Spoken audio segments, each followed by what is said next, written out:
South India shopping mall, the wedding మంత్ర, సరికొత్త wedding collection, south India shopping mall. అందరికీ నమస్కారం. నేను మీ ఆయుర్వేద డాక్టర్ చిట్టిపొట్ల మధుసూదన శర్మని. మనం ఈ వీడియోలో కాళ్ళ పగుళ్ళకి చక్కటి గృహ వైద్యం అనేటువంటి అంశాన్ని గురించి తెలుసుకోబోతున్నాం.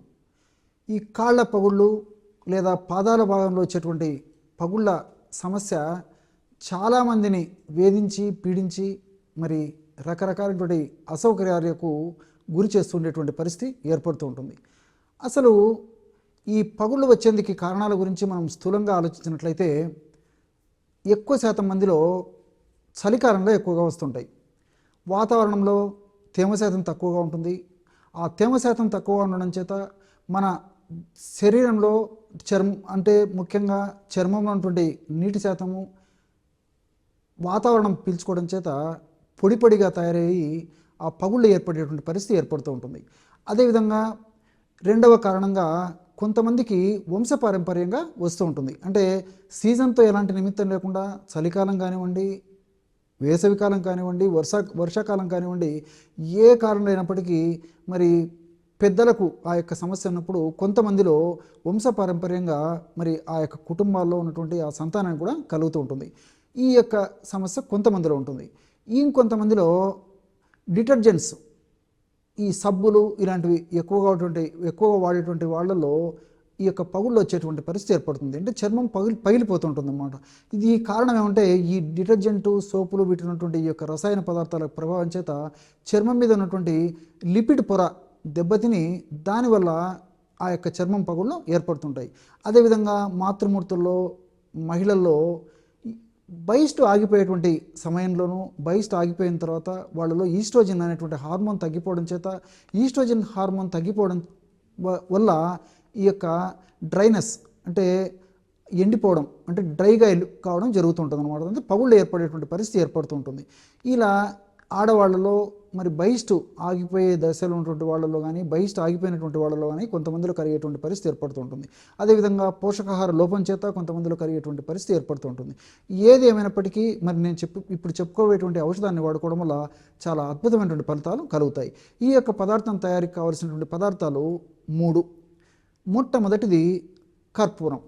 బాగా నిదానంగా రాసుకోండి. కర్పూరం అంటే మన ఇళ్లలో ఉన్నటువంటి కర్పూరం వాడితే సరిపోతుంది. అంటే హారతి కర్పూరం కానీ ఉంట కర్పూరం కానీ వాడుకుంటే సరిపోతుంది. కర్పూరం పొడి ఒక 25 గ్రాములు తీసుకోండి.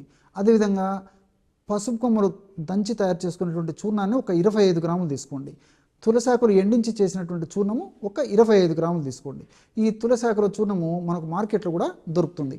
ప్రామాణిక కంపెనీ వాళ్ళు తయారు చేసేటువంటి చూర్ణం దొరికేట్లయితే ఆ చూర్ణం తెచ్చుకొని వాడుకున్నా సరిపోతుంది. ఈ 3 పదార్థాలు ఒక్కొక్కటి 25 గ్రాములు. అంటే ఈ యొక్క కర్పూరం చూర్ణం లాగా చేసేసి అంటే చేత్తో నలిపితే పొడి పొడి అయిపోతుంది అనమాట. కొంచెం నూరితే సరిపోతుంది. మరి గట్టిగా నూరితే ముద్దలాగా అయిపోతుంది కాబట్టి పైన జస్ట్ అట్లా నలిచేస్తే సరిపోతుంది అనమాట. సో కర్పూరం 25 గ్రాములు, పసుపు పొడి 25 గ్రాములు, తులసాకు పొడి 25 గ్రాములు. ఈ 3 పదార్థాలు అన్నిటిని బాగా కలిపేసి ఒక గాజు సీసాలో నిల్వ ఉంచుకోవాలన్నమాట. దీన్ని మనం రోజు ఒక్కసారి వాడుకోవాలి. ఎలా వాడుకోవాలంటే వాడుకునేటువంటి విధానం చెప్తాను చూడండి. రోజు ఒక్కసారి ఉదయం కానీ సాయంత్రం కానీ రాత్రి కానీ ఏదో ఒకసారి ఒక టబ్బు గోరువెచ్చని నీళ్ళు తీసుకోండి. ఒక టబ్బు గోరువెచ్చని నీళ్ళలో 2 లేదా 3 టీ స్పూన్లు సాల్ట్ అంటే ఉప్పు వేసేసి ఆ నీళ్ళలో కరిగించేసేయండి. ఆ ఉప్పు కరిగిపోయిన తర్వాత ఆ విధంగా ఉన్నటువంటి గోరువెచ్చని నీళ్ళలో ఈ యొక్క పాదాలు ఒక 10 లేదా 15 నిమిషాల సేపు అలాగే ఉంచేసేసి తర్వాత బ్రష్తో ఆ భాగాన్ని శుభ్రం చేసేసి తర్వాత పాదాలని ఆ నీటిలోంచి తీసేసి శుభ్రంగా పొడిబట్టతో తుడిచేసి ఆరిపోయిన తర్వాత ఈ యొక్క ఔషధాన్ని వాడుకోవాలి. ఎలా వాడుకోవాలంటే ఈ 3 పదార్థాలు కలిపి మనం ఔషధం తయారు చేసుకున్నాం కదా, ఈ యొక్క ఔషధం తగినంత అంటే ఈ యొక్క చూర్ణాన్ని తగినంత తీసుకొని తగినంత కలబంద గుజ్జు. కలబంద మీకు తెలుసు కదా, మరి గ్రామాలు పట్టణాలు నగరాలతో నిమిత్తం లేకుండా ప్రతి చోట కూడా దొరికేటువంటి అద్భుతమైనటువంటి ఔషధ మొక్క ఈ యొక్క కలబంద. కాస్త కలబంద గుజ్జు అంటే కలబందను మనం చూసినప్పుడు పైభాగం అంతా ఆకుపచ్చ రంగు ఉండి లోపల గుజ్జు ఉంటుందన్నమాట. తగినంత గుజ్జును తీసుకొని తగినంత ఈ యొక్క పొడిలో కలిపేసేసి చక్కటి క్రీమ్ లాగా పేస్ట్ లాగా తయారు చేసుకోవాలి. ఆ యొక్క పేస్ట్ని ఈ యొక్క కాలుని ఈ విధంగా శుభ్రంగా చేసుకున్న తర్వాత పాదాలను శుభ్రంగా చేసుకున్న తర్వాత ఈ పగుళ్ళ భాగంలో అప్లై చేసేయాలి. ఇంతే. ఈ విధంగా అప్లై చేసేసి ఒక గంట ఆగిన తర్వాత బట్టతో తుడిచేసినా సరిపోతుంది. ఈ విధంగా చేయడం వల్ల చాలా త్వరగా శీఘ్రంగా సమర్థవంతంగా ఈ యొక్క ఔషధాల్లో ఉన్నటువంటి ఔషధ గుణాలు పనిచేసి ఆ యొక్క కాళ్ళ పగుళ్ళు లేదా పాదాల పగుళ్ళు తగ్గేందుకు దోహదపడతాయి. మనం ఆధునికంగా ఆలోచించినప్పటికీ తులసిలో ఉన్నటువంటి యూజినాలు, రోజ్వేనిక్ యాసిడ్, ఎపిజినిన్ ఇలాంటి అనేక రకాలైన రసాయన పదార్థాలు కూడా ప్రత్యక్షంగా పరోక్షంగా ఈ యొక్క సమస్య తగ్గేందుకు ఉపయోగపడతాయి. అదేవిధంగా కర్పూరంలో ఉన్నటువంటి క్యాంఫరాల్ అనేటువంటి పదార్థం కూడా ఈ యొక్క సమస్య తగ్గేందుకు ఉపయోగపడుతుంది. మూడవ పదార్థంగా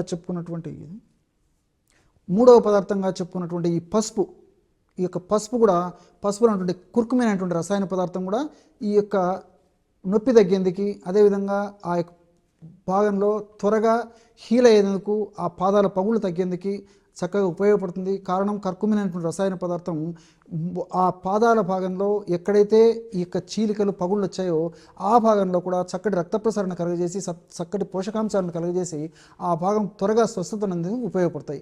కాబట్టి కర్పూరంలో ఉన్నటువంటి రసాయన పదార్థాలు, తులసిలో ఉన్నటువంటి రసాయన పదార్థాలు, పసుపులో ఉన్నటువంటి రసాయన పదార్థాలు, ఈ పదార్థాలన్నీ కూడా ఈ యొక్క కాలి పగుళ్ళకి చాలా చక్కగా ఉపయోగపడతాయి. అంతేకాకుండా కలబంద గుజ్జులో కూడా ఎపిటిన్ అనేటువంటి యొక్క రసాయన పదార్థాలు, ఎమోటిన్ అనేటువంటి రసాయన పదార్థము, ఎపిటిన్ అనేటువంటి రసాయన పదార్థము, ఇలాంటి రసాయన పదార్థాలు నొప్పిని తగ్గించేందుకు ఉపయోగపడతాయి అన్నమాట. అంతేకాకుండా ఈ బ్రాడికైనేజ్ అనేటువంటి రసాయన పదార్థం కలబందలో ఉంటుంది. కాబట్టి ఈ బ్రాడికైనేజ్ అనేటువంటి రసాయన పదార్థము యాంటీ ఇన్ఫ్లమేటరీ ఏజెంట్గా పనిచేస్తుంది. అంటే పగుళ్ళ భాగంలో ఇన్ఫ్లమేషన్ ప్రక్రియ జరుగుతుంటుంది. కాబట్టి ఇన్ఫ్లమేషన్ ప్రక్రియ నిరోధించేందుకు కూడా ఈ కలబందలో ఉన్నటువంటి ఈ బ్రాడికైనేజ్ అనేటువంటి ఎంజైమ్ ఉపయోగపడుతుంది. మరి ఈ పదార్థాలన్నీ కలిపి కూడా మనం ఈ పద్ధతిలో వాడుకుంటున్నాం. కాబట్టి శాస్త్రీయంగా కూడా చాలా చక్కగా పనిచేసినట్లు మనకు అవగతం అవుతూ ఉంటుందన్నమాట. శాస్త్రీయంగా మనం ఆలోచించినప్పటికీ ఈ యొక్క ఔషధాలు ఉన్నటువంటి ఈ ఔషధ గుణాలు చాలా చక్కగా పనిచేసినట్లు మనకు ద్యోతకం అవుతుంది. చూశారు కదా ఎటువంటి సులువైనటువంటి ఔషధ యోగాన్ని ఈ కాళ్ళ పగుళ్ళు తగ్గేందుకు మీరు ఈ వీడియోలో తెలుసుకున్నారో. మరొక వీడియోలో మరొక అంశంతో మళ్ళీ కలుద్దాం. అంతవరకు నమస్కారం. మీ చిట్టిబట్ల.